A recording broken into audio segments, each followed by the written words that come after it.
Direction Zérékoré où les populations et autorités locales ont eu un entretien avec la délégation gouvernementale en immersion dans la région. Au cours des échanges, les populations ont été informées sur l'impact des projets réalisés et en cours de réalisation par le gouvernement. Reportage Ousmane Bangoura.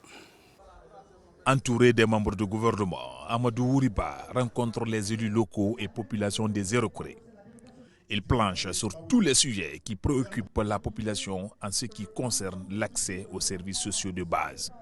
En dépit de nombreuses actions engagées par l'État dans notre préfecture, notre population sont confrontées à un certain nombre de défis, dont entre autres, domaine administratif.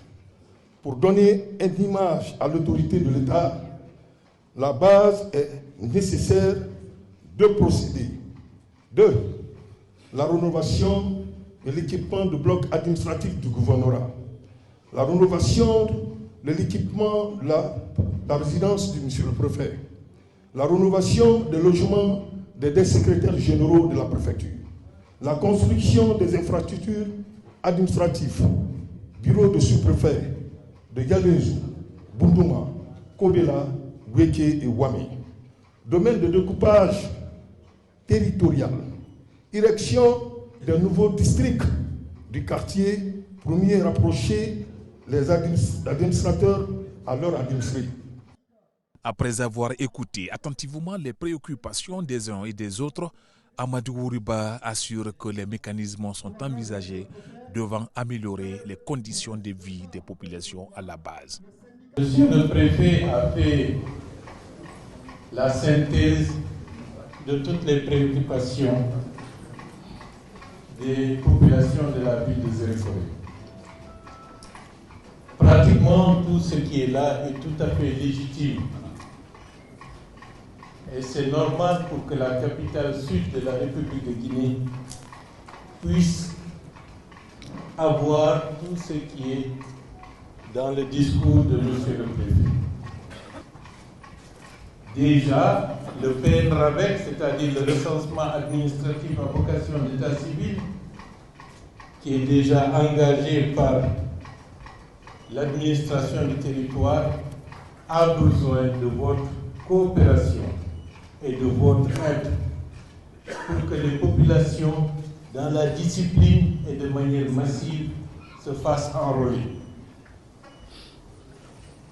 Et le PNRAVEC est fondamental pour maintenant et pour demain. Donc, par conséquent, il faudra s'enrôler pour avoir votre document, l'extrait de naissance, qui permettra, comme le président de la République l'a ordonné ces derniers jours, d'avoir sa carte d'identité nationale de manière gratuite.